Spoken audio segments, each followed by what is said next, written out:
Good morning students. आज हम जो टॉपिक करने वाले हैं चैप्टर 10 ग्रेविटेशन का टॉपिक है हमारा differences between G acceleration due to gravity and universal gravitational constant capital G. ठीक है, इन दोनों के बीच में क्या डिफरेंस हम ये करने वाले हैं। It is the acceleration produced in an object in free fall due to the gravitational force of the earth. Acceleration due to gravity क्या है? एक एक्सेलरेशन है जो कि उस ऑब्जेक्ट में प्रोड्यूस होता है जब वो फ्रीली ऊपर से गिर रही होती है, नीचे की तरफ अर्थ की तरफ आ रही होती है।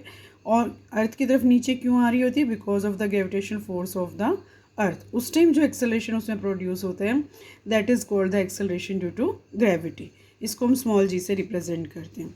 एंड नाउ इसके अगेंस्ट ग्रेविटेशनल कांस्टेंट क्या होता है? It is equal to the gravitational force between two objects of unit mass each and separated by unit distance.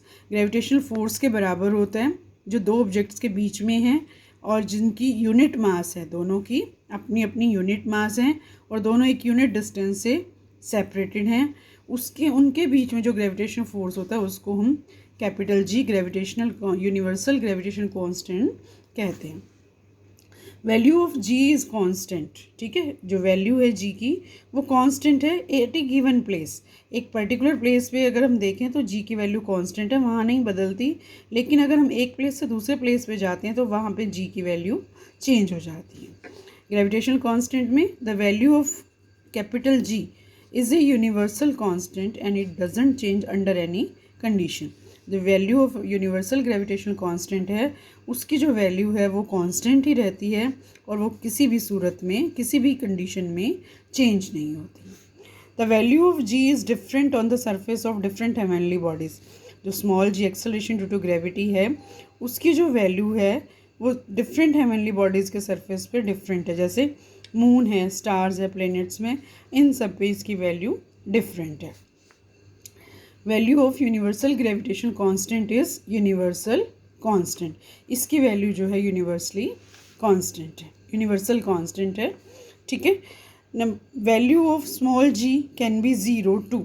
ठीक है, वैल्यू जो है जी की एक ऐसी प्लेस है जहाँ पे value of small G is 0, मतलब वहाँ पे कोई एक्सेलरेशन प्रोड्यूस नहीं होता और वो प्लेस है at the centre of the अर्थ। हमारी अर्थ का जो सेंटर है, सपोज करो अर्थ को हम इस तरह से बनाएं और अर्थ का जो सेंटर अगर हम यहाँ पे देखें तो value of acceleration due to gravity is can be 0 और value of universal gravitation constant can never be 0। इसकी वैल्यू जो है कभी भी 0 नहीं हो सकती। Mean value of small G is on the surface of the earth is that much 9.8 metre per second square. ठीक है, वैल्यू है जो जी की सरफेस ऑफ अर्थ पे ये है, हम इसका ये वैल्यू यूज़ करते हैं अगर हमें कुछ भी, हम इसकी वैल्यू को ये मानते हैं। और accepted value of universal gravitation constant is 6.673 into 10⁻⁻11 newton metre square per kilogram square.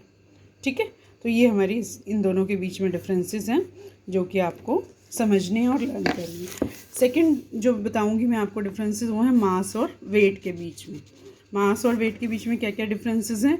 Mass of an object is the measure of its inertia. किसी भी ऑब्जेक्ट की जो मास है उसकी कितनी इनर्शिया है वो उसका मास होता है। वेट क्या होता है? Wait of an object is the force with which it is attracted towards the earth.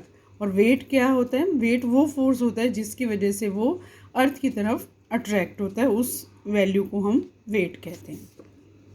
The SI unit of mass is kilogram. Mass का जो एसआई यूनिट है वो किलोग्राम है, जबकि SI unit of weight is newton. Weight का जो SI unit है वो न्यूटन है।